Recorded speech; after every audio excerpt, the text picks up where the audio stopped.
1982 batch IAS ഉദ്യോഗസ്ഥനാണ് KM Abraham. KIIFB CEO എന്ന നിലയിൽ അറസ്റ്റ് ചെയ്യപ്പെട്ടാൽ അത് തടയുകയാണ് ക്യാബിനറ്റ് പദവി കൊണ്ട് സർക്കാർ അർത്ഥമാക്കുന്നത്.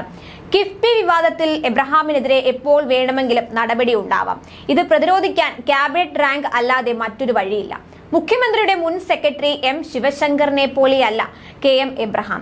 അദ്ദേഹത്തിന് പണി നന്നായി അറിയാം. അങ്ങനെയാണ് ക്യാബിനറ്റ് പദവി ലഭിച്ചത്.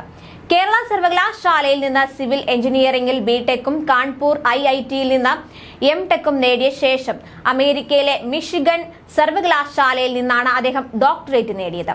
3 വർഷക്കാലം സെബി അംഗമായിരുന്നു. മുഖ്യമന്ത്രി പിണറായി വിജയന്റെ വിശ്വസ്ത ഉദ്യോഗസ്ഥരിൽ ഒരാളാണ് KM എബ്രഹാം. ചീഫ് സെക്രട്ടറിയായി വിരമിച്ചതിന് പിന്നാലെ KM എബ്രഹാമിനെ കിഫ്ബി CEOയായി നിയമിച്ച സമയത്ത് വലിയ ചർച്ചകൾ ഉണ്ടായിരുന്നു. പെൻഷനും കിഫ്ബി ശമ്പളവും ഒരുമിച്ച് വാങ്ങാമെന്ന വ്യവസ്ഥയോടെയുള്ള നിയമനമാണ് വിവാദത്തിന് ഇടയാക്കിയത്. എന്നാൽ മുഖ്യമന്ത്രിക്ക് ഉണ്ടായിരുന്ന താല്പര്യമാണ് ഇവിടെയും KM എബ്രഹാമിന് തുണയായത്. അടുത്തിടെ സാമ്പത്തിക പ്രതിസന്ധി വിഷയത്തിൽ കേന്ദ്രത്തിൽ ചർച്ചയ്ക്ക് പോയ ധനമന്ത്രിക്കും സെക്രട്ടറിക്കും ഒപ്പം KM എബ്രഹാമിനെയും ഉൾപ്പെടുത്തിയതും മുഖ്യമന്ത്രിയുടെ പ്രത്യേക താല്പര്യപ്രകാരമായിരുന്നു. ഇപ്പോൾ ക്യാബിനറ്റ് റാങ്ക് കൂടി ലഭിക്കുന്ന സാഹചര്യത്തിൽ സംസ്ഥാനത്തെ ഏറ്റവും ഉയർന്ന ഉദ്യോഗസ്ഥനായ ചീഫ് സെക്രട്ടറിക്ക് സമാനമായ പദവിയാണ് KM എബ്രഹാമിന്റേത്. വരവിൽ കവിഞ്ഞ സ്വത്ത് സമ്പാദിച്ചുവെന്ന ആരോപണം KM എബ്രഹാമിനെതിരെ നേരത്തെ ഉയർന്നിരുന്നു. കേസിൽ CBI അന്വേഷണം ആവശ്യപ്പെടുന്ന ഹർജി ഹൈക്കോടതി വിധി പറയാൻ മാറ്റിയിരിക്കുകയാണ്. 2015 ധനകാര്യ അഡീഷണൽ ചീഫ് സെക്രട്ടറി ആയിരുന്ന കാലഘട്ടത്തിൽ വരവിൽ കവിഞ്ഞ സ്വത്ത് സമ്പാദിച്ചുവെന്ന് ചൂണ്ടിക്കാട്ടി ജോമോൻ പുത്തൻപുരയ്ക്കൽ നൽകിയ ഹർജിയാണ് കക്ഷികളുടെ വാദം പൂർത്തിയാക്കി ജസ്റ്റിസ് K ബാബു വിധി പറയാൻ മാറ്റിയത്. CBI അന്വേഷണം ആവശ്യപ്പെട്ട് 2018 നൽകിയ ഹർജിയാണ് കോടതിയുടെ പരിഗണനയിലുള്ളത്.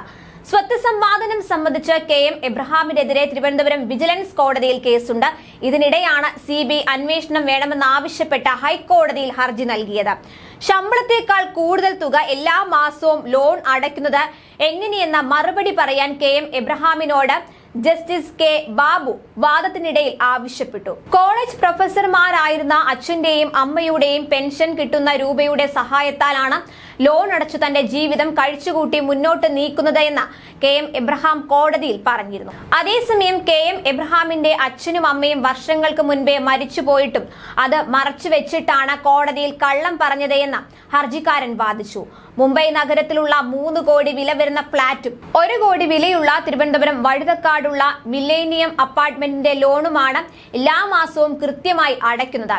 8 കോടി വില വരുന്ന കൊല്ലം കടപ്പാക്കടയിലുള്ള 3 നില ഷോപ്പിംഗ് കോംപ്ലക്സ് സഹോദരന്റെ പേരിലായതിനാൽ ആണ് തന്റെ പ്രോപ്പർട്ടി സ്റ്റേറ്റ്മെന്റിൽ ഉൾപ്പെടുത്താത്തതെന്നും വിജിലൻസിന് KM എബ്രഹാം നൽകിയ മൊഴിയിൽ പറഞ്ഞിരുന്നു.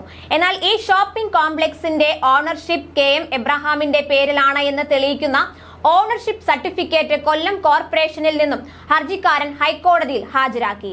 KM എബ്രഹാം സ്വത്ത് വിവരം മറച്ചുവെച്ച് കളവ് പറഞ്ഞുവെന്ന് ഹർജിക്കാരൻ കോടതിയിൽ വാദിച്ചു.